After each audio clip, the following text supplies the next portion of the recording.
Welcome to Mind and Soul Matters.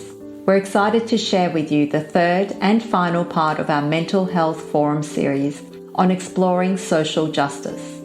The first in these series looked at the challenges faced by those with mental health issues in the criminal justice system. And in the second episode, Peter shared his personal experience of being in prison for many years, how he overcame a traumatic past and went on to establish Shalom House to help others. I will leave the introduction of today's episode to Dr. Dina Ashurian, MC of the Forum. Enjoy this very informative and eye-opening presentation on human rights and mental health. I'd like to start by acknowledging the traditional owners of the land on which we're meeting today, the Whadjuk Noongar people and their families, and recognize their continuing connection to land, waters, and sky. We pay our respects to the elders, both past, present, and emerging. I'd also like to acknowledge the Melville Baha'i community for hosting today's event and the Baha'i Center of Learning for offering the venue for today's program. Today's forum has a focus on social justice and its impact on mental health. You might have heard the phrase social determinants of health.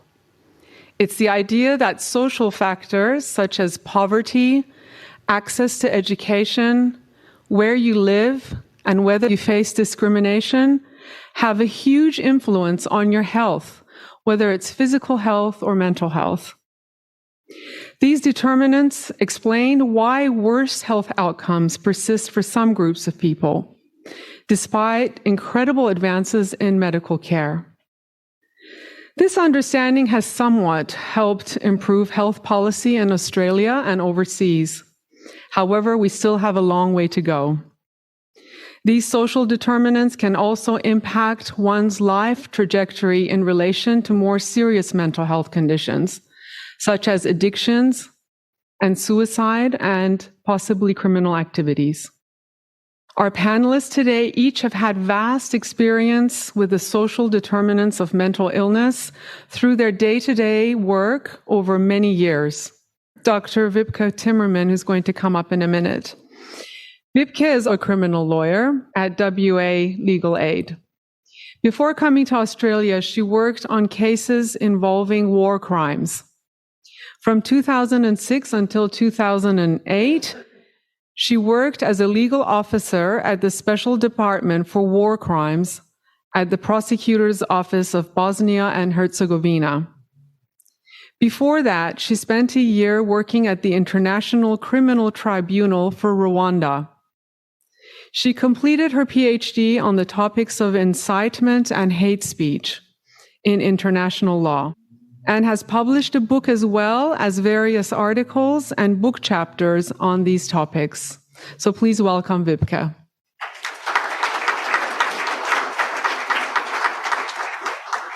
Thank you, Dina. So again, I'm not an expert in mental health by any means, but I have had clients and witnesses that I've interviewed who've suffered from trauma and mental health issues. And I want to look at today how violations of human rights and worse, for example, crimes against humanity and genocide, might impact on and be linked with people's mental health. So today's session is about social justice, and human rights are clearly connected to social justice, but they have a slightly different focus. On the one hand, they are connected in that in a socially just society, human rights are respected and discrimination would not be allowed to flourish. People would be treated with fairness and have equal rights. A society, on the other hand, which favors people of a particular race or religion or ethnicity would clearly not be socially just. On the other hand, the focus of much of the social justice movement is to challenge unjust structures, support poor and vulnerable communities, and focus on community development. The human rights approach is slightly different. It focuses more on accountability for human rights violations, and protects human rights for all, not just the poor. Now, human rights at their most basic core are the rights owing to human beings by virtue of their humanity. The origins of human rights can be found way back in religious codes and also in philosophies, such as the Stoic philosophers' writings. However, the first global human rights document is the Universal Declaration of Human Rights of 1948. This was following the horrors of World War II and the Holocaust, and countries recognized the need for protection of human rights in international law. And the idea emerged that the protection of human rights was a concern of the international community as a whole, and it should not be left to individual countries, and they should not be allowed to treat their citizens or other people within their borders in whatever way they wanted. Since the end of World War II, human rights have been laid down in many treaties between countries and also in countries' constitutions, of course. Such treaties impose legally binding obligations on member states to protect, respect, and fulfill the rights contained therein. Some examples of human rights are the right not to be discriminated against, the right of freedom of speech, the right to be free from torture or inhuman or degrading treatment, the right to a fair trial, and so forth. Now, these are called civil and political rights. There are other rights, which are called economic, social, and cultural rights. And these include, for example, the right to work, the right to health, and the right to health includes, importantly for us, the right to mental health. So, for instance, Article 12 of the International Covenant on Economic, Social, and Cultural Rights, which is one of those treaties, guarantees everyone the right to the enjoyment of the highest attainable standard of physical and mental health. So this was already written in 1966. At that time already it was recognized that mental health was important. Now that was human rights. The other thing that happened after World War II is that international criminal law came to the fore. The terms crimes against humanity and genocide were coined at the time. Crimes against humanity was a term meant to express that there are some crimes which were so horrendous and beyond the pale that they represented an affront to all of humanity. So this meant essentially crimes such as persecution, extermination, slavery, murder, and so forth, when they're committed in a particular context. And that context was that they're committed as part of a widespread or systematic attack against civilians. Since that time, crimes against humanity and genocide have been widely recognized as international crimes. And this means that individuals who do these acts can be prosecuted and punished by other countries and by courts such as the International Criminal Court. So we've got human rights and international crimes. The difference is that international crimes are committed by individuals. And these individuals can be prosecuted, as I said, by other countries or by certain international criminal tribunals. Human rights are owed by states to the people within that state's borders. If someone's rights are denied in a particular state, then they can complain to that state, and the state has a duty to make sure that their rights are protected and that they maybe get compensation for what happened to them. If the state doesn't do it, they can potentially take it to the UN human rights bodies. Now, what happens when human rights are violated or international crimes committed? How does it affect people's mental health? Violations or denial of human rights can and often has a significant damaging and harmful impact on victims' mental health. People's mental health is to a large extent dependent on their ability to enjoy various human rights. The World Health Organization has recognized this. They have recognized that there's a link between poverty, unemployment, low levels of education, shelter, and access to healthcare, all of which, of course, involve the denial of various human rights, such as the right to work, the right to health, etc. So they said there's a link between that and increased risk of mental health disorders. Not having those rights respected or those needs met limits people's ability to be active and productive members of society, to realize their potential and stay physically and mentally healthy. Again, the denial of the other types of rights that I spoke about, civil and political rights. So, for example, the right to vote, the right to express one's opinion, freedom of association, also limit when they are restricted, these rights, that also limits an individual's ability to participate fully and actively in the community, to take part in decision-making processes which affect their lives, and to seek to improve their economic or social situation. And that has a significant impact on their mental health. Now, when these denials of rights are even worse during times of conflict or war, they may amount to international crimes, such as crimes against humanity or war crimes. And the impact on victims' mental health is likely to be much worse. The loss of loved ones and exposure to extreme forms of violence lead to post-traumatic stress disorders and other long-term mental health problems such as depression, anxiety, and others. And it causes significant long-lasting trauma. I saw a personal example. I spent some time on a kibbutz in Israel when I was younger. I worked there as a volunteer. A kibbutz is a socialist type of community. And there were several Holocaust survivors who had survived the death camps. And one lady in particular would collect large amounts of food in the dining hall and take them to her house. And they would rot because she couldn't possibly eat it. But that trauma that she'd suffered, the starvation that she'd suffered was still there and she just couldn't get over it. So people would have to go into her house and get rid of all the rotten food. Now, in how far has international law recognized the importance of mental health?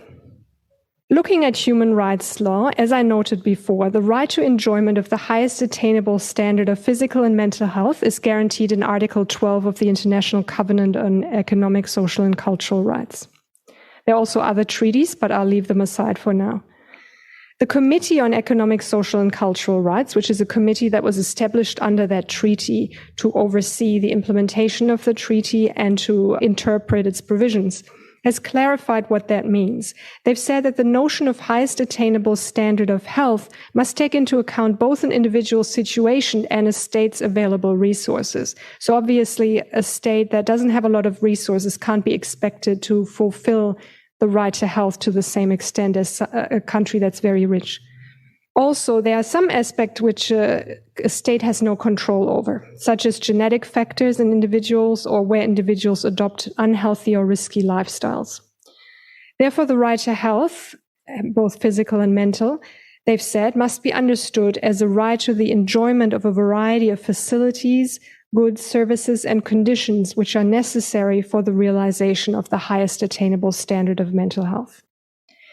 Countries which have ratified this treaty, which importantly includes Australia, have the obligation to achieve the rights in it, including the right to mental health through what is called progressive realization. This means that it doesn't all have to be immediate, but there is an obligation to move as quickly and effectively as possible towards the full realization of the right to health, including mental health. One thing that there must never be is discrimination, however. There can never be discrimination on the basis of certain factors such as race, religion, etc. There must be equal treatment in the health services which the state provides to people. Now, the content of the right to mental health includes certain elements. There must be sufficient numbers of functioning public health and healthcare facilities, goods, services, and programs. There must be accessible and affordable to everyone without discrimination. There must be respectful of medical ethics and culturally appropriate, and there must be medically appropriate and of good quality. So there must be skilled medical personnel. More recently, while generally speaking, the UN has always spoken about physical and mental health together, more recently they've focused more on mental health. For example, in 2017, the UN High Commissioner for Human Rights issued a report on mental health and human rights. They emphasized that the right to mental health is as important as the right to physical health and that the two are closely interrelated. They also identified some of the major challenges faced by users of mental health services and persons with mental health conditions around the world, and these included stigma and discrimination. For example, they found that in some countries, mental health issues are seen as evidence of personal weakness, or that such conditions originate in witchcraft, or that those with mental health conditions are incapable of contributing positively to society.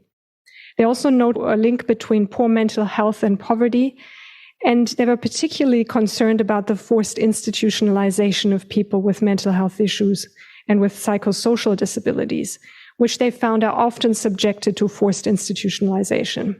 This, they said, incurred an increased risk of trauma, particularly in children in residential and institutional care. In some such institutions, certain practices, including solitary confinement, forced medication, use of restraints, and so forth, they said constituted ill treatment and may even amount to torture. As a result, they recommended several policy shifts, including measures to improve the quality of mental health service delivery and to put an end to involuntary treatment and institutionalization.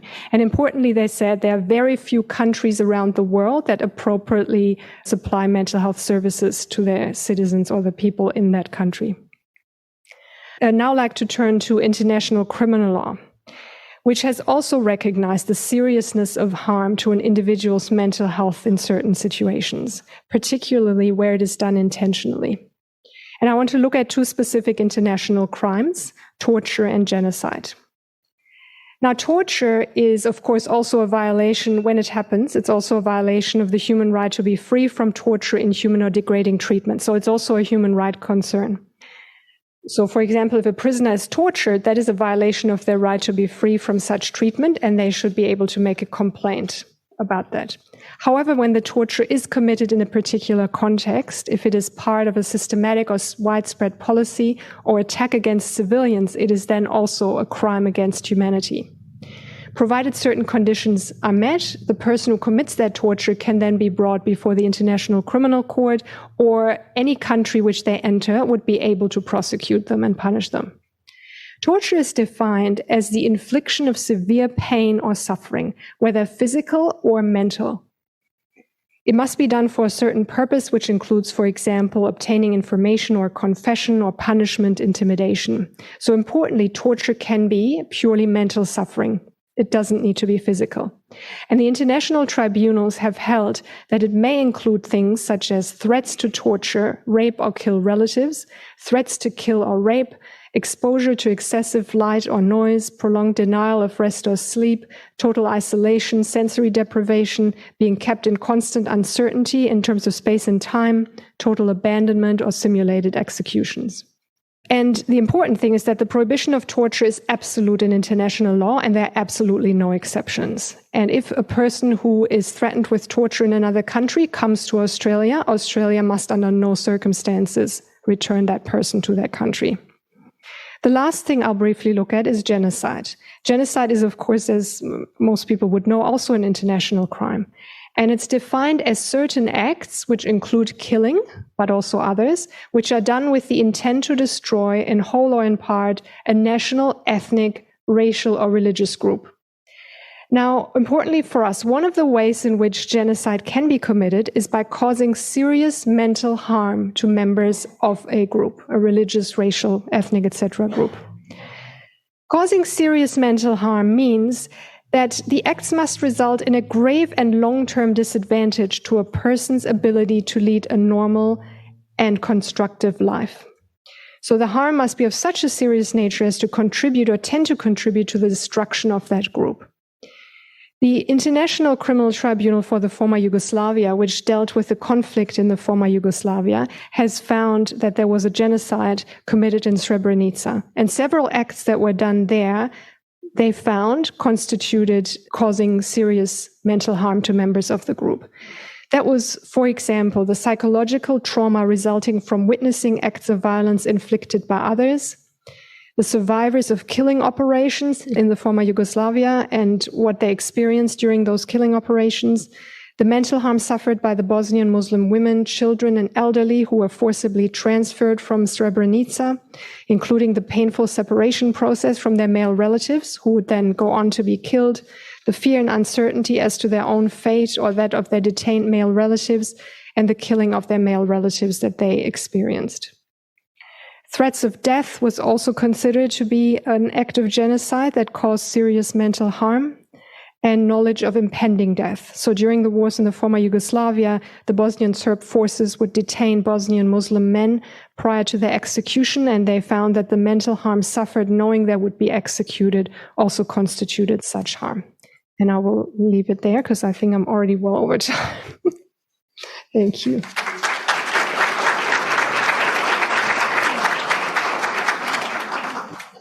Thank you so much, Wibke, for helping us understand the link between violation of human rights and mental well-being and international crimes that are still occurring in this day and age, unfortunately. As today we're sitting here, there's a lot going on as far as international crimes and violation of human rights go. So thank you for that.